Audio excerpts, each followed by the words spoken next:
Ladies and gentlemen, my name's Paul, and in this RedGamingTech.com video, I want to discuss with you a few topics that have been floating around my noggin over the past several weeks. And now that we have the final specifications of both the PlayStation 5 as well as the Xbox Series X, which I've discussed exhaustively in several other videos, which I'll remember to link in the video description, hopefully, I want to discuss what I think regarding the PC and all of this, because ultimately the PC is in a very interesting place right now. So even when the next generation consoles launch, which will be of course by, let's say, Christmas this year, the PC inevitably will have faster GPUs available. At the moment, the 2080 Ti on paper is faster than, let's say, the Xbox Series X. However, it also gives you a kick in the shin because it costs around $1,000 to purchase. Inevitably, the RTX 3080 Ti, or whatever it ends up being called, will be much faster than this. The rumour at the moment is it's around 40-ish% faster in standard rasterization performance, although some people are telling me it's more like 30, but with drastically improved RT performance. Either way, equal faster. That's all we need to know. And RDNA 2 is also looking extremely impressive. But the question I've got really, well actually there's a couple of questions, is how will PC gaming change over the next several months as well as a couple of years? Because I have to say, an awful lot of people are telling me, both friends as well as just, viewers, hey, the next generation consoles are looking very, very tempting. Let's say that the Xbox Series X costs $500 US. I'm going to use that as a place point for both the PS5 and the Xbox, $500. So the next generation consoles are going to be interesting for a couple of reasons. One, super fast SSDs are going to be extremely important. Now, while a lot of PC gamers are poking the console gamers and saying, haha, finally, you're joining us in the 21st century by having a drive which is capable of faster than like 50 megabytes per second read. Well done you. While PCs have had access to SSD technology for the past decade, they've only started to filter into the mainstream to house our games over the past few years. Sure, people have for a long time had a small SSD to house Windows and upwards their boot drive, but the Steam library was kept on a traditional spinning disk. Luckily, the sizes of SSDs have started to fall, so people can start to justify the switch. Another option, which does provide pretty fast load times and also grants you a pretty decent cost per gigabyte, is to use a traditional mechanical drive in combination with Intel's Optane technology. That is, of course, assuming your system does support it. Either way, keeping on the SSD theme, SSDs for PCs come in a few flavours, with SATA drives being slower, thanks to, of course, the slower SATA 3 connection, all the way to blazing fast NVMe Gen 3 or Gen 4 drives. This leaves some interesting questions for developers, because it could mean that faster drives will be essential for the next generation of games, because of how games will be constructed for the console. There's a lot of different approaches developers could take here. Unfortunately, PCs do have the advantage of lots of RAM. 16GB kits are pretty standard now for main memory, and as for GPUs, well, a 4GB card is very common for low end, and frankly, even 6 or 8GB cards are not uncommon, especially with the higher end cards, such as the RTX 2080. It's not impossible, therefore, that for PCs, developers could simply cram more data into memory, perhaps spurring the move to 32GB sets for gamers in 2021 or 2022. I'll tackle this further in future videos, but a reason that game install sizes are so big now is that a lot of data is often repeated on drives due to access times. In theory then, install sizes don't necessarily have to get that much bigger comparative to now, even though textures, for example, will be bigger. Another option is that by the time consoles really start taking advantage of SSDs, developers will simply choose to target PCs of having an SSD as standard. The problem is, though, that in consoles there is specific hardware to take care of the compression and decompression, whereas with a PC it would be left solely to the CPU unless things change. My testing here, by the way, was conducted on an ASRock Z390 motherboard, kindly provided by ASRock, as well as an Intel i9-9900K, provided by, of course, Intel. Crystal disk mark I'm using here shows just how much of a CPU can be taken up by simple I/O reads on a fast NVMe Gen 3 drive. I'm using a Samsung Evo 970. And you can see that while the loads fluctuate, we're seeing 20%, 30%, all the way up to 60% usage. So it's not hard to imagine that a good portion of CPU usage for future PC games would be pushed simply in handling I/O reads from a fast drive. Of course, that's a bold assumption. After all, Crystal Disk Mark here is designed deliberately to pound the SSD with a synthetic workload. And of course, by that point, faster CPUs on a PC will be a thing anyway. And who knows what's going to happen with decompression technology. And also, this is combined with a larger pool of RAM on a PC. So maybe we can just see more data thrown into RAM initially, so there's less need to constantly read from the SSD, as a lot of the data is already in memory. There's also lots of other potential outcomes here, and as always, developers will choose what to do with the technology depending upon the game they're making as well. Esport and indie title just don't care about flashy graphics as a #1 priority.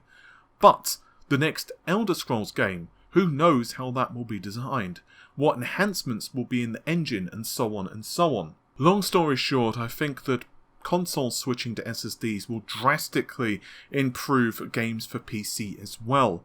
After all, PCs can quickly adopt new technologies simply because of the nature of the platform.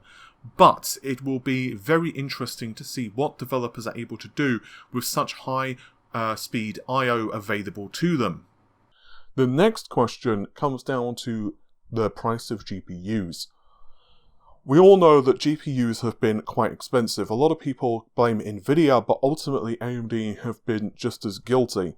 And it makes me wonder exactly what AMD will charge for the big Nave cards, which are rumoured to be up to 80 compute units. One reason that Sony can charge such a small amount comparatively for their console, same as Microsoft, is because ultimately you are buying into an ecosystem. So if you buy a control pad, you're giving money to Microsoft. If you buy a game, you're giving money to Sony. If you renew your Xbox Live subscription, guess what? You're giving money to Microsoft, and so on and so on and so on.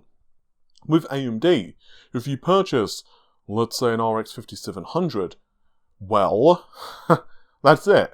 That's all there is to it. It doesn't matter which game you buy after that. You've basically given AMD your money, and then essentially they're now bound to give you driver updates for your graphics card for quite a number of years. And of course, this fee is also for research and development, profits for the company, doing small things like paying the employees so that they can actually work, and so on and so on. Now, this is just to say that there was an entirely different model at play here. PC versus console is an age-old debate, and quite honestly, my personal opinion is that both have their drawbacks and both have their positives, and I do feel that the best scenario is to purchase both if you can. With that said though, PCs eventually do have the advantage. The platform continues to evolve, with better graphics cards, better processors coming out, and eventually leaving whatever the current generation of consoles is behind. Plus, PCs have the ability to enable you to do so much more than just game. Not to mention the fact that you can mod the game, so you can inject ray tracing, you can also run emulators if you so desire. So there's a lot of flexibility there with the PC platform. Not to mention, if you do build yourself a pretty damn good gaming rig, let's say a 9900K and a RTX 2080 Ti, that same power can be put to use with, let's say, 3D modeling, which gives you a very flexible tool. With that said though, the next generation of consoles is only going to be about $400 to $500. And that right there is very tempting for someone who currently has a mid-range PC and doesn't want to spend a lot of cash on their next upgrade. Maybe they think, I'm going to simply buy a next generation console, kind of sit things out in the PC space for 6 to 12 months, and then see what happens. With that said, we do know there's going to be a lot of new releases for the PC this year. AMD are finally going to launch their big Navi cards. We're going to see Zen 3. Intel are going to be having lots of releases. Nvidia are going to be launching RTX 30 as well. But I do know quite a few people who are primarily PC gamers that are definitely considering just holding fire, saving their cash, and then instead plonking that money into the PlayStation 5 or the Xbox. The cost of PC graphics cards certainly isn't cheap, but fortunately technology is on the horizon which will help. In the next few days I'll put out a deeper look into Nvidia's DLSS technology. Indeed, I'd actually finished looking into this previously. I'd wrote a script, gotten through most of the editing, gotten all of the footage captured, and then I started to hear about DLSS 2.0 announcement. So I held off, and I'm very glad I did.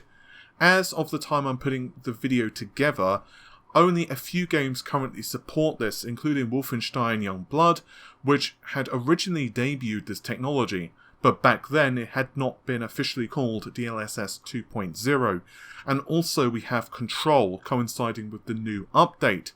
DLSS has lots of potential, and essentially allows the rendering of games at a lower resolution, say 1080p, then upscaling it to a higher resolution, say 1440p or 4K. The results still are not quite perfect, but Nvidia's software is getting much better and very fast. Who knows where we'll be in 6, 12 or 18 months. And indeed, while the results at start were pretty hinky in certain titles now, in some instances it's pretty difficult to tell the difference between a native resolution image and one that has been upsampled. I know I keep saying this in multiple videos, but I really want to stress to you all, the next generation, that is PC, consoles, are not just about throwing more processor cores, more graphics power at a problem, but you need to be smart about it. Technologies such as mesh shaders, variable rate shading are going to be incredibly important for the PC. The rumour has it that RTX 30 series will have improvements to DLSS performance, ray tracing performance of being front and centre, and we can only wait and see if this is true, of course. I do feel though that there's already a great case for running games at decent frame rates at mid-tier cards, such as the RTX 2060 Super and its replacements, even with ray tracing enabled, thanks to DLSS. Once again, I'll investigate this more soon, but from what we're able to piece together of the next generation consoles, it seems that upsample technology will be critical for them as well. Microsoft have officially confirmed it'll be using lower precision, such as 8 or 4-bit integers, for this purpose for its console, and I can't confirm if this same approach will be used on the PlayStation 5. I actually covered some PlayStation 5 leaks just recently from an exclusive source, and I asked them about this particular topic, and they said that they weren't comfortable providing this information yet, and talking about the console's compute capabilities, which isn't surprising because often when sources provide information, there is stuff that's off limits. This is pretty much par for the course when getting information from insiders, particularly if only a select group of individuals know about a specific topic.